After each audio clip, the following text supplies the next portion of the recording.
जय श्री राम। जय बालाजी महाराज। प्रिय भक्तों, परमवीर श्री हनुमान जी महाराज का एक ऐसा चमत्कारी व सिद्ध मंत्र सुनाने जा रहा हूँ, जो कि यह चमत्कारी मंत्र उन सभी भक्तों के लिए है जिनके जीवन में विभिन्न प्रकार की परेशानी व संकट प्रतिदिन बढ़ता जा रहा है। दिन रात निराश व परेशान रहते हैं। जो लोग धन की वजह से बहुत ज्यादा परेशान हैं, उनके जीवन में कर्ज का बोझ बढ़ता जा रहा है। उनकी सभी कार्य बनते बनते बिगड़ जाते हैं। जीवन में उथल पुथल मचा रहता है। तो उन सभी भक्तों से निवेदन करेंगे कि प्रभु श्री हनुमान जी महाराज जी का यह चमत्कारी मंत्र 108 बार 51 बार जरूर सुने। आपके जीवन में प्रभु जी की कृपा से तुरंत ही चमत्कार होगा। आपके जीवन के सभी रोग, भय, संकट, अंधकार, समस्त प्रकार की परेशानियां पल भर में प्रभु श्री हनुमान जी महाराज की कृपा से दूर हो जाएगी और आपके जीवन में सुख, समृद्धि व वैभव की प्राप्ति होगी। प्रिय भक्तों, प्रभु श्री हनुमान जी महाराज का यह चमत्कारी मंत्र इतना प्रभावशाली है, मुख से निकलते ही व कानों में पड़ते ही अपना प्रभाव तुरंत ही शुरू कर देता है। इस मंत्र के प्रभाव से जीवन की विभिन्न प्रकार की नकारात्मक शक्तियाँ व दुख दरिद्रता पल भर में दूर हो जाती है। घर में चारों तरफ से धन का आगमन प्रारंभ हो जाता है और जीवन में सुख ही सुख होता है। प्रिय भक्तों, यदि आपके जीवन में किसी भी प्रकार की मुसीबत व संकट बना है, तो प्रभु श्री हनुमान जी महाराज जी का ध्यान करके यह महाशक्तिशाली व सिद्ध मंत्र 108 बार या 51 बार जरूर सुने। प्रभु जी की कृपा से आपके जीवन में सदा सर्वदा मंगल व कल्याण ही होगा। प्रिय भक्तों, जब भी घर से निकलें या कोई भी शुभ कार्य प्रारंभ करें, तो प्रभु श्री हनुमान जी महाराज जी का यह मंत्र 108 बार जरूर सुने। आपको सभी कार्यों में आसानी से व तरक्की के साथ सफलता मिलेगी। आपका यात्रा मंगलमय होगा। प्रिय भक्तों, आइए बिना देर किए इस महाशक्तिशाली व चमत्कारी मंत्र को सुने। इससे पहले यदि आप चाहते हैं प्रभु श्री हनुमान जी महाराज की कृपा सदा सदा के लिए बनी रहे, तो कमेंट में जय श्री राम, जय बालाजी महाराज लिखकर अपनी हाजिरी जरूर लगा दें। प्यारे भक्तों, प्रभु श्री हनुमान जी महाराज का विशेष ध्यान करते हुए इस महामंत्र को श्रवण करें। यह महाशक्तिशाली मंत्र है: रामदूतम महावीरम महासत्वमहत्करं महाकष्ट विनाशाय सस्मराम कपीश्वरम्। रामदूतं महावीरं महासत्वमहत्करं महाकष्ट विनाशाय सस्मराम कपीश्वरम्। रामदूतं महावीरं महासत्वमहत्करं महाकष्ट विनाशाय सस्मराम कपीश्वरम्। रामदूतं महावीरं महासत्वमहत्करं महाकष्ट विनाशाय सस्मराम कपीश्वरम्। रामदूतं महावीरं महासत्वमहत्करं महाकष्ट विनाशाय सस्मराम कपीश्वरम्। रामदूतं महावीरं महासत्वमहत्करं महाकष्ट विनाशाय सस्मराम कपीश्वरम्। रामदूतं महावीरं महासत्वमहत्करं महाकष्ट विनाशाय सस्मराम कपीश्वरम्। रामदूतं महावीरं महासत्वमहत्करं महाकष्ट विनाशाय सस्मराम कपीश्वरम्। रामदूतं महावीरं महासत्वमहत्करं महाकष्ट विनाशाय सस्मराम कपीश्वरम्। रामदूतं महावीरं महासत्वमहत्करं महाकष्ट विनाशाय सस्मराम कपीश्वरम्। रामदूतं महावीरं महासत्वमहत्करं महाकष्ट विनाशाय सस्मराम कपीश्वरम्। रामदूतं महावीरं महासत्वमहत्करं महाकष्टविनाशाय सस्म रामकपीश्वरं रामदूतं महावीरं महासत्त्वमहत्करं महाकष्टविनाशाय सस्म रामकपीश्वरं रामदूतं महावीरं महासत्त्वमहत्करं महाकष्टविनाशाय सस्म रामकपीश्वरं रामदूतं महावीरं महासत्त्वमहत्करं महाकष्टविनाशाय सस्म रामकपीश्वरं रामदूतं महावीरं महासत्त्वमहत्करं महाकष्टविनाशाय सस्म रामकपीश्वरं रामदूतं महावीरं महासत्त्वमहत्करं महाकष्टविनाशाय सस्म रामकपीश्वरं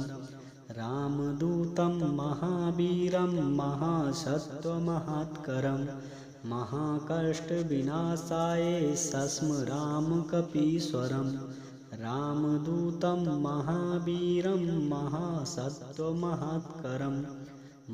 महाकष्टविनाशाय सस्म रामकपीश्वरं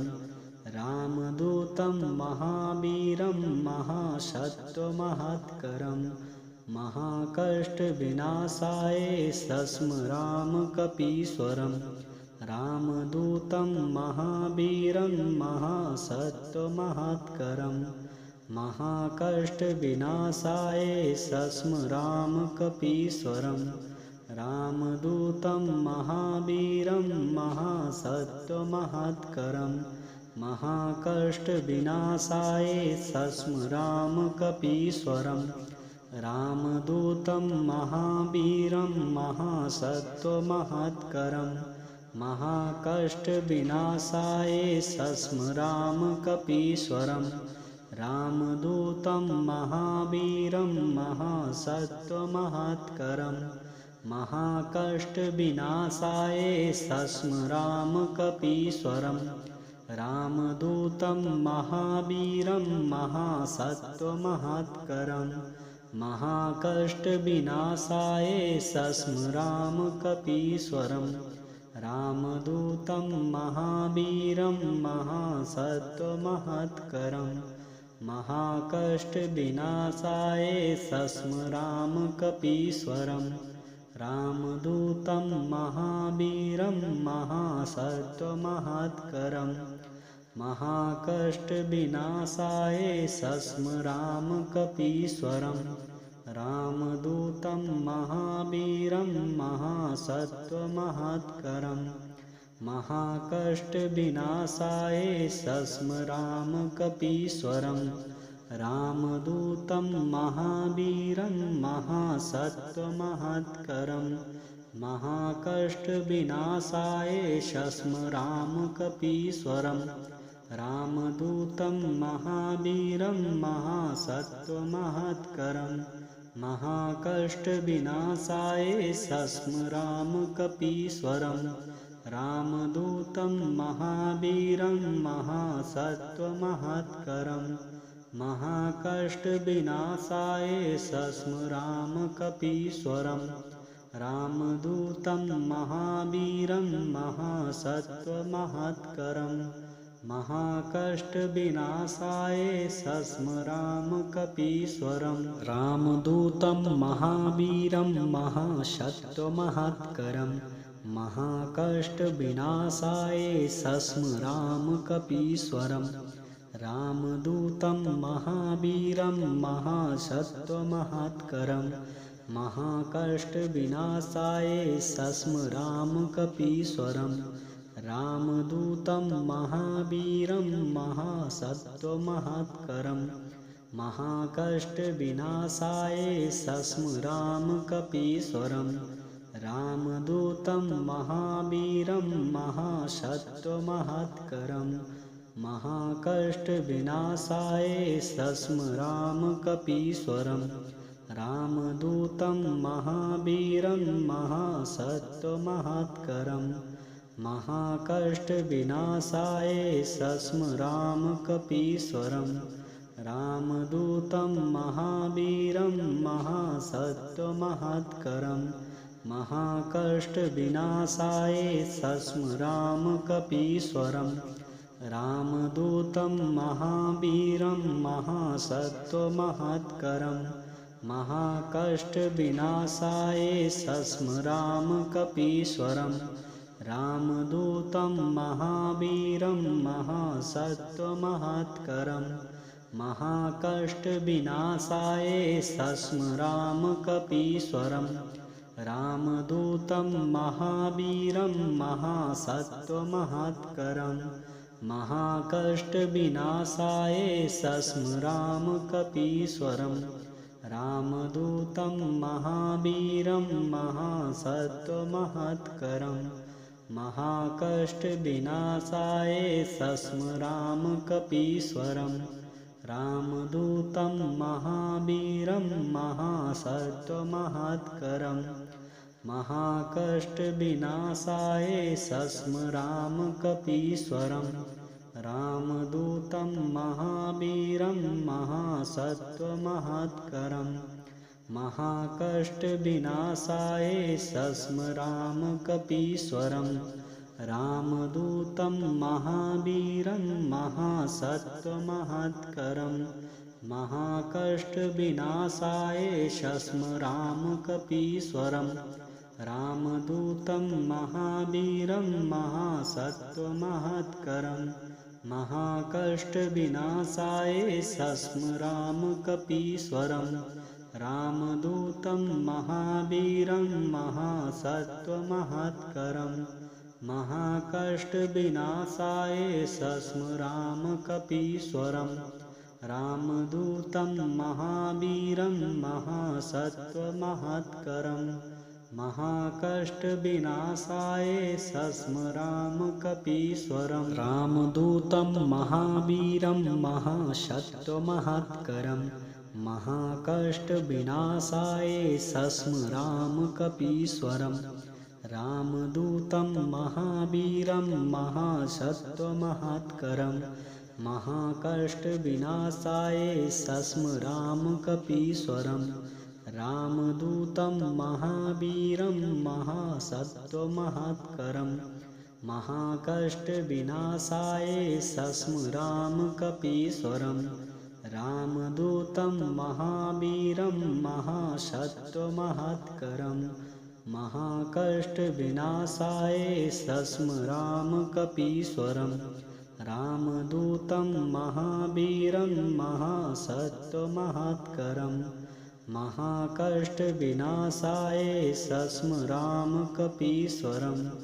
रामदूतं महावीरं महासत्त्वमहत्करं महाकष्टविनाशाय सस्मरामकपीश्वरं रामदूतं महावीरं महासत्त्वमहत्करं महाकष्टविनाशाय सस्मरामकपीश्वरं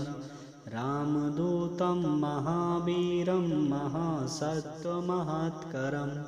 महाकष्टविनाशाय सस्मरामकपीश्वरं रामदूतं महावीरं महासत्त्वमहत्करं महाकष्टविनाशाय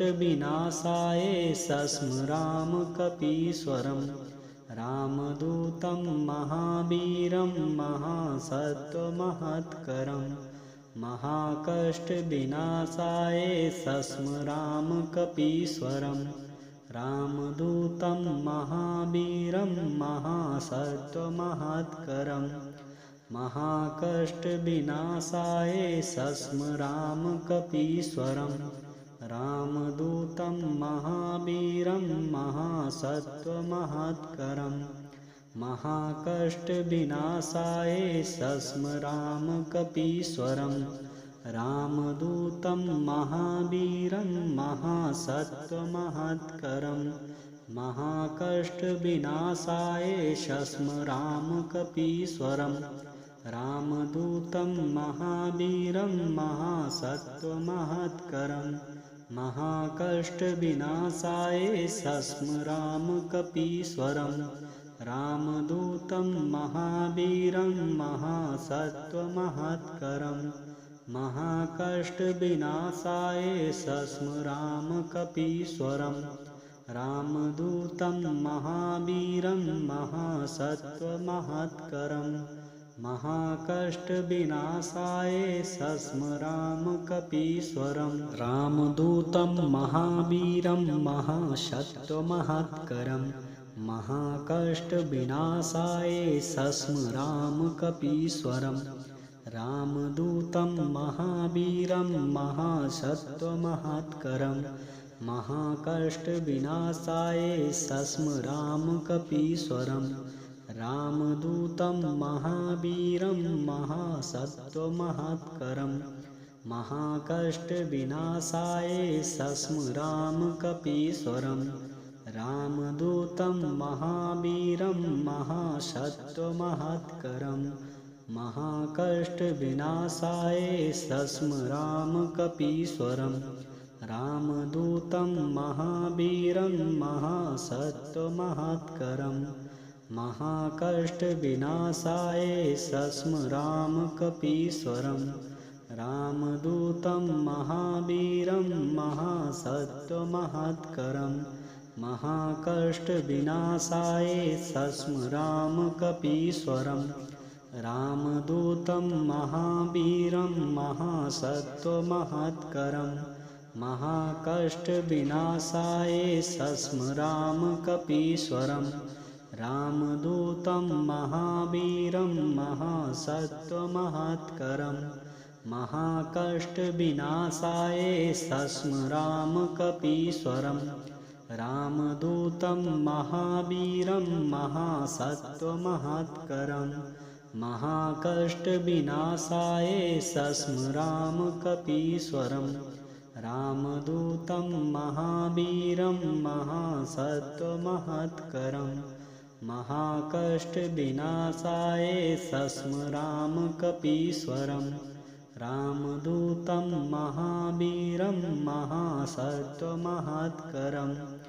महाकष्टविनाशाय सस्मरामकपीश्वरं रामदूतं महावीरं महासत्त्वमहत्करं महाकष्टविनाशाय सस्मरामकपीश्वरं रामदूतं महावीरं महासत्त्वमहत्करं महाकष्टविनाशाय सस्मरामकपीश्वरं रामदूतं महावीरं महासत्त्वमहत्करं महाकष्टविनाशाय सस्मरामकपीश्वरं रामदूतं महावीरं महासत्त्वमहत्करं महाकष्टविनाशाय सस्मरामकपीश्वरं रामदूतं महावीरं महासत्त्वमहत्करं महाकष्टविनाशाय सस्मरामकपीश्वरं रामदूतं महावीरं महासत्त्वमहत्करं महाकष्टविनाशाय सस्मरामकपीश्वरं रामदूतं महावीरं महासत्त्वमहत्करं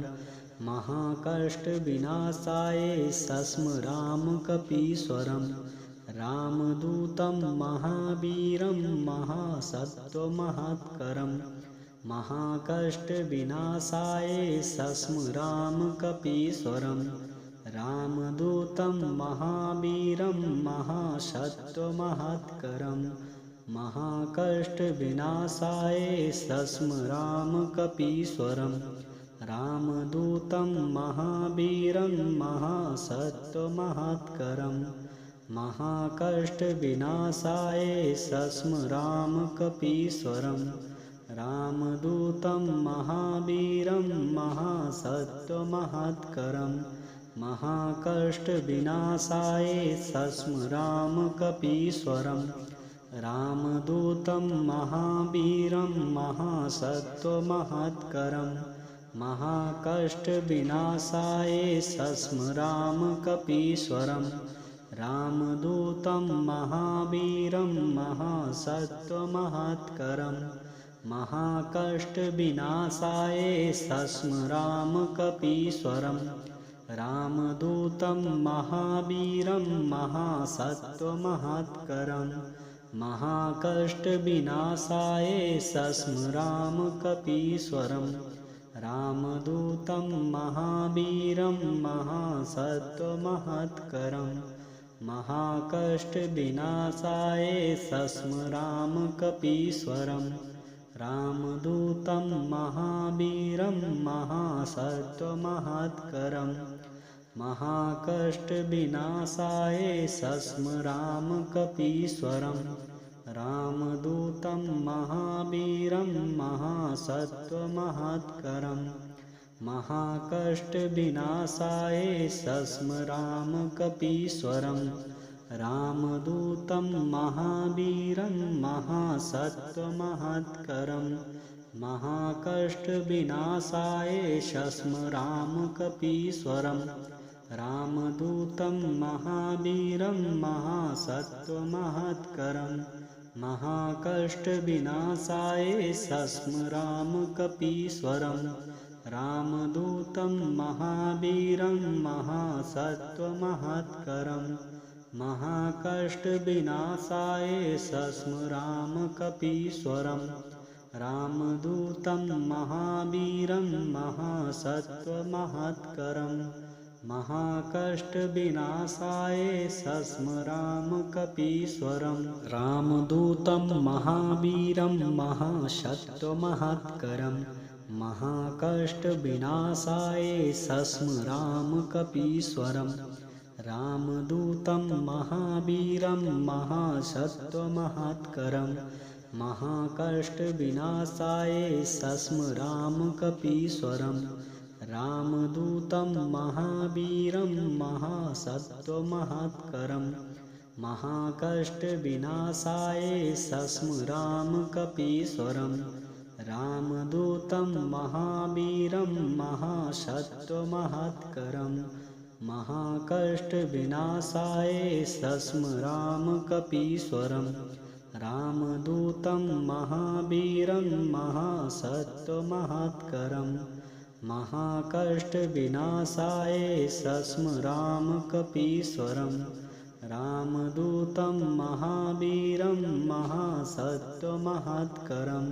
महाकष्टविनाशाय सस्मरामकपीश्वरं रामदूतं महावीरं महासत्त्वमहत्करं महाकष्टविनाशाय सस्मरामकपीश्वरं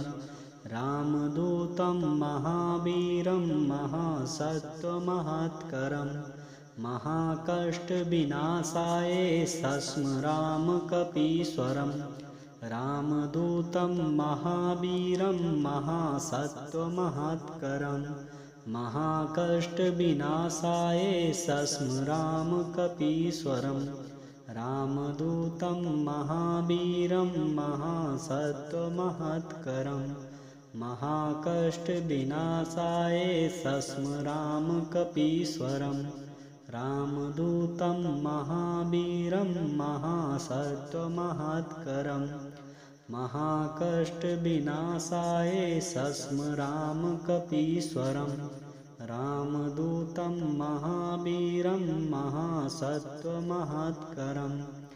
महाकष्टविनाशाय सस्मरामकपीश्वरं रामदूतं महावीरं महासत्त्वमहत्करं महाकष्टविनाशाय सस्मरामकपीश्वरं रामदूतं महावीरं महासत्त्वमहत्करं महाकष्टविनाशाय सस्मरामकपीश्वरं रामदूतं महावीरं महासत्त्वमहत्करं महाकष्टविनाशाय सस्मरामकपीश्वरं रामदूतं महावीरं महासत्त्वमहत्करं महाकष्टविनाशाय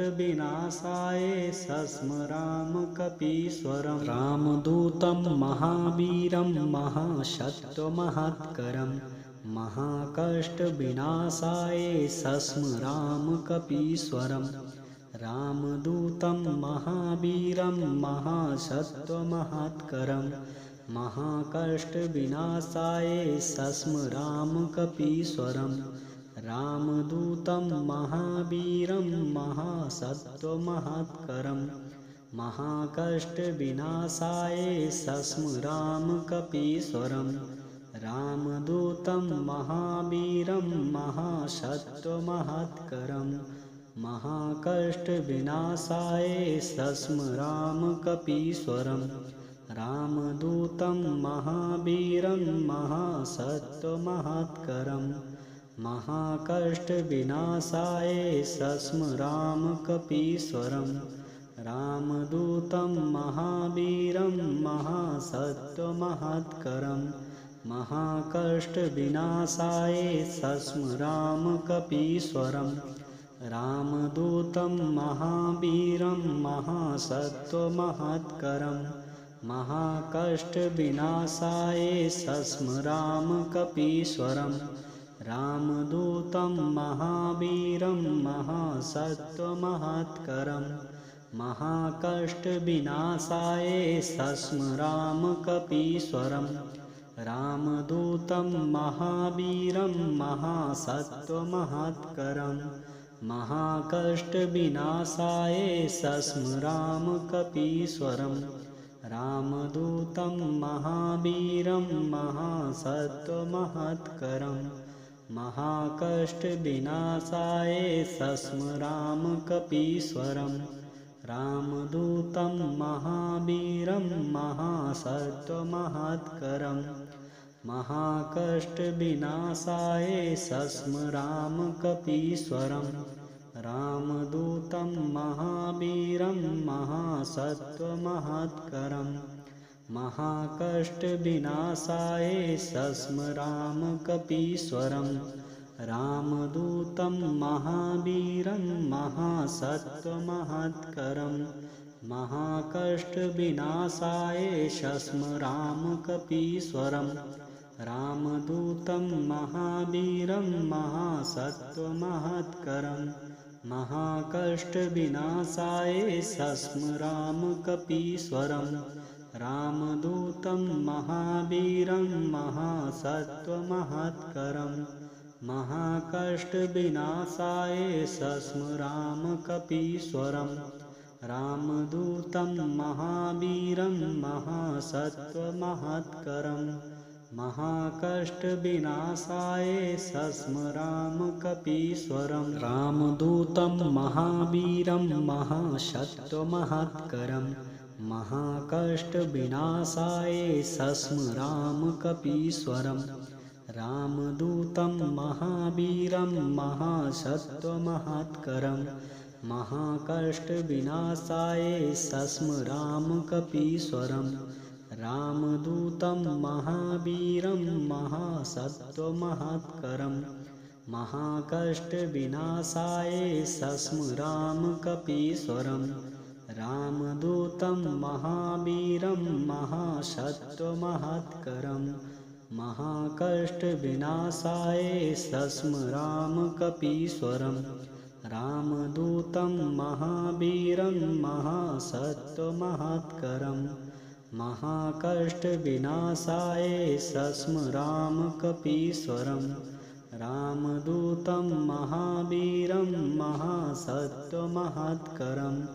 महाकष्टविनाशाय सस्मरामकपीश्वरं रामदूतं महावीरं महासत्त्वमहत्करं महाकष्टविनाशाय सस्मरामकपीश्वरं रामदूतं महावीरं महासत्त्वमहत्करं महाकष्टविनाशाय सस्मरामकपीश्वरं रामदूतं महावीरं महासत्त्वमहत्करं महाकष्टविनाशाय सस्मरामकपीश्वरं रामदूतं महावीरं महासत्त्वमहत्करं महाकष्टविनाशाय सस्म रामकपीश्वरं रामदूतं महावीरं महासत्त्वमहत्करं महाकष्टविनाशाय सस्म रामकपीश्वरं रामदूतं महावीरं महासत्त्वमहत्करं महाकष्टविनाशाय सस्म रामकपीश्वरं रामदूतं महावीरं महासत्त्वमहत्करं महाकष्टविनाशाय सस्म रामकपीश्वरं रामदूतं महावीरं महासत्त्वमहत्करं महाकष्टविनाशाय सस्म रामकपीश्वरं रामदूतं महावीरं महासत्त्वमहत्करं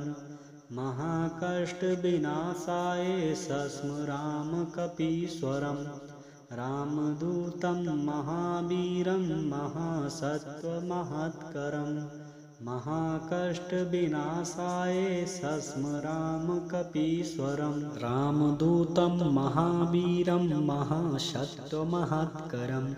महाकष्टविनाशाय सस्म रामकपीश्वरं रामदूतं महावीरं महासत्त्वमहत्करं महाकष्टविनाशाय सस्म रामकपीश्वरं रामदूतं महावीरं महासत्त्वमहत्करं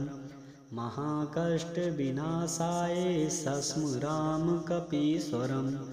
रामदूतं महावीरं महासत्त्वमहत्करं महाकष्टविनाशाय सस्म रामकपीश्वरं रामदूतं महावीरं महासत्त्वमहत्करं महाकष्टविनाशाय सस्म रामकपीश्वरं रामदूतं महावीरं महासत्त्वमहत्करं महाकष्टविनाशाय सस्म रामकपीश्वरं रामदूतं महावीरं महासत्त्वमहत्करं महाकष्टविनाशाय सस्म रामकपीश्वरं रामदूतं महावीरं महासत्त्वमहत्करं महाकष्टविनाशाय सस्म रामकपीश्वरं रामदूतं महावीरं महासत्त्वमहत्करं महाकष्टविनाशाय सस्म रामकपीश्वरं रामदूतं महावीरं महासत्त्वमहत्करं महाकष्टविनाशाय सस्म रामकपीश्वरं रामदूतं महावीरं महासत्त्वमहत्करं महाकष्टविनाशाय सस्म रामकपीश्वरं रामदूतं महावीरं महासत्त्वमहत्करं महाकष्टविनाशाय सस्म रामकपीश्वरं रामदूतं महावीरं महासत्त्वमहत्करं महाकष्टविनाशाय सस्म रामकपीश्वरं रामदूतं महावीरं महासत्त्वमहत्करं महाकष्टविनाशाय सस्म रामकपीश्वरं रामदूतं महावीरं महासत्त्वमहत्करं महाकष्टविनाशाय सस्म रामकपीश्वरं रामदूतं महावीरं महासत्त्वमहत्करं महाकष्टविनाशाय सस्म रामकपीश्वरं रामदूतं महावीरं महासत्त्वमहत्करं महाकष्टविनाशाय सस्म रामकपीश्वरं रामदूतं महावीरं महासत्त्वमहत्करं महाकष्टविनाशाय सस्म रामकपीश्वरं रामदूतं महावीरं महासत्त्वमहत्करं महाकष्टविनाशाय सस्म रामकपीश्वरं रामदूतं महावीरं महासत्त्वमहत्करं महाकष्टविनाशाय सस्मरामकपीश्वरं रामदूतं महावीरं महासत्त्वमहत्करं महाकष्टविनाशाय सस्मरामकपीश्वरं रामदूतं महावीरं महासत्त्वमहत्करं महाकष्टविनाशाय सस्मरामकपीश्वरं रामदूतं महावीरं महासत्त्वमहत्करं महाकष्टविनाशाय सस्मरामकपीश्वरं रामदूतं महावीरं महासत्त्वमहत्करं महाकष्टविनाशाय सस्मरामकपीश्वरं रामदूतं महावीरं महासत्त्वमहत्करं महाकष्टविनाशाय सस्मरामकपीश्वरं रामदूतं महावीरं महासत्त्वमहत्करं महाकष्टविनाशाय सस्मरामकपीश्वरं रामदूतं महावीरं महासत्त्वमहत्करं महाकष्टविनाशाय सस्मरामकपीश्वरं रामदूतं महावीरं महासत्त्वमहत्करं महाकष्टविनाशाय सस्मरामकपीश्वरं रामदूतं महावीरं महासत्त्वमहत्करं महाकष्टविनाशाय सस्मरामकपीश्वरं रामदूतं महावीरं महासत्त्वमहत्करं महाकष्टविनाशाय सस्मरामकपीश्वरं रामदूतं महावीरं महासत्त्वमहत्करं महाकष्टविनाशाय सस्मरामकपीश्वरं रामदूतं महावीरं महासत्त्वमहत्करं महाकष्टविनाशाय सस्मरामकपीश्वरम्।